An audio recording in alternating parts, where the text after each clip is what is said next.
Let me tell you guys a true story. I was 21 years of age. This is not long ago. 21 years of age. Yesterday was my birthday. And me and Andrew, what did we eat on my birthday?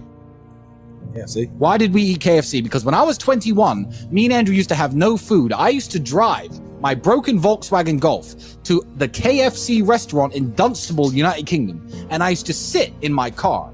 And you couldn't ever eat anyone's leftover food if they ever had their mouth on it. But at KFC, they used to buy buckets. And I would sit and wait for people to sit outside, eat their meal, and leave the bucket on the table. And I used to go and take that bucket, 3 or 4 pieces of chicken. And I used to collect 20, 30, 40 pieces of chicken that were perfectly fine left in the buckets. And I used to go home and I used to freeze that chicken. And me and Andrew would break it up, put it in our rice. And that was our meal. That's what sustained us for that hard year. That year we had when I was 21 and you were 22. That's how broke we were. I used to scavenge chicken from KFC because I thought, fuck it, I'm not dying and I'm not losing my kickboxing fights because I don't have enough protein. What am I going to do to make it through the day? That's how broke I was. And that's a sad story if you never make it out. To me, that's a happy story. That's a story of triumph. I believe that people have positive role models and examples thrown in their face all the time. I feel like to sit back and say, oh, well, you know, I'm just a video game porn addicted playing, you know, guy with no muscles and no physique and no physicality. Oh, well, it's because I haven't got a positive role model. I feel like today isn't an excuse. I feel like that every single second that you're scrolling on your phone or looking at Instagram, etc., there are dudes out there, you know, even so much as selling little coaching calls or courses or, you know, who you'd want to be like. But it's easy. It's easier to sit around and play video games and masturbate than it is to get the money to buy real supercars and seduce beautiful women in the real world. It is much easier. And because it's easier, I feel like a lot of people don't want a way out. So I don't need to give them advice. I feel like the advice is out there. If you're watching this and that describes you, good. At least you're listening to people with a healthy mindset who maybe can inspire you a little bit to try to be like that. But the type of person who really needs this advice and isn't going to get it is never going to watch this podcast. They're not going to look at the photo of you there with your shoulders, etc., standing next to me with all my whatever car I'm next to and think, I'm going to listen to these two. So those people aren't watching. So we don't need to worry about them, you know? Just let them, you know, flip our burgers and cook our meals. Make life hard for yourself because no one else is going to do it.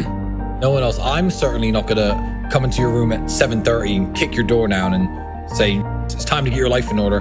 Let's get up. Let's hit the gym. You're not going to, I don't care about you. No one cares about you that much. You should care about yourself that much. And just don't fall into the trap of enjoying it too much and enjoying the pleasure too much. Make room in your life for the discomfort.